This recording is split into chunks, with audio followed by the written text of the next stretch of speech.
എല്ലാവർക്കും നമസ്കാരം.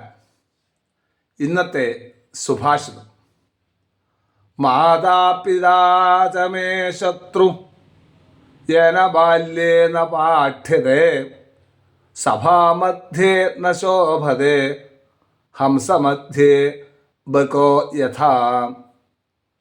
ബാല്യകാലത്തിൽ കുട്ടികൾക്ക് വേണ്ടതായ വിദ്യാഭ്യാസം കൊടുക്കാത്ത മാതാപിതാക്കൾ ശത്രുക്കൾ തന്നെ, അല്ലെങ്കിൽ ശത്രുക്കൾക്ക് സമന്മാരാണ് എന്ന് പറയാം.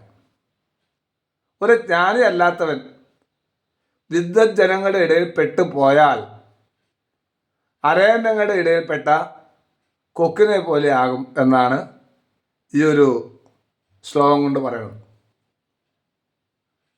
മഹാപണ്ഡിതന്മാരുടെ ഇടയിൽ അല്പജ്ഞാനം കൊണ്ട് പോയാൽ എവിടെയാണ് വിജയിക്കുക? വിജയിക്കുകയില്ല എന്ന് മാത്രമല്ല, പരാജയപ്പെടുകയും ചെയ്യും. ഇതൊക്കെ ഉപനിഷത്തിൽ പറഞ്ഞതായ കാര്യമാണ്.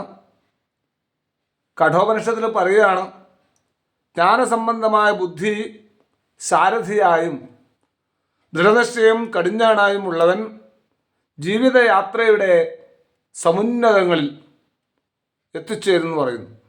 അതുകൊണ്ട് ജ്ഞാനത്തിൽ കൂടി മാത്രമേ നമുക്ക് ഒരു ലക്ഷ്യപ്രാപ്തി നേടുവാൻ സാധിക്കൂ. കേവലം ഡിഗ്രി സമ്പാദിച്ച് ഒരു ജോലി സമ്പാദിച്ച് ലക്ഷ്യപ്രാപ്തിയിലെത്തുന്ന കാര്യത്തെക്കുറിച്ചല്ല ഇവിടെ സൂചിപ്പിക്കണം. ഏതൊരു കാര്യവും അറിവില്ലെങ്കിൽ, അതിനെക്കുറിച്ച് നമ്മൾക്ക് ജ്ഞാനമില്ലെങ്കിൽ ലക്ഷ്യപ്രാപ്തിയിലെത്താൻ ബുദ്ധിമുട്ടാണ്. അത് നമ്മുടെ കർമ്മപഥങ്ങളിൽ കാണുവാൻ വേണ്ടി സാധിക്കും. ധാരാളം ഗ്രന്ഥങ്ങൾ വായിച്ചിട്ട് അറിവ് നേടുന്നതായാലും വേണ്ടില്ല, ചില കർമ്മങ്ങൾ ചെയ്തുകൊണ്ട് ലക്ഷ്യപ്രാപ്തിയിലെത്തുന്നതായാലും വേണ്ടില്ല. എന്തു തന്നെ ആയാലും ഇതിൻ്റെയൊക്കെ പിന്നിൽ അതാത് കാര്യങ്ങളെക്കുറിച്ചുള്ള അറിവാണ് എന്നതാണ് ഈ ഒരു സുഭാഷിതം കൊണ്ട് നമ്മൾ മനസ്സിലാക്കേണ്ടത്. അതുകൊണ്ട് കുട്ടിക്കാലത്ത് തന്നെ അച്ഛനമ്മമാർ എന്ത് ചെയ്യണം?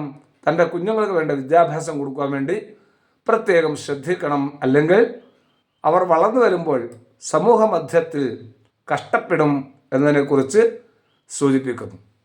മാതാപിതാച മേ ശത്രു യേന ബാല്യേന പാഠ്യതേ സഭാമധ്യേ ന ശോഭേതേ ന ശോഭതേ ഹംസമധ്യേ ബകോ യഥാ. നന്ദി, നമസ്കാരം.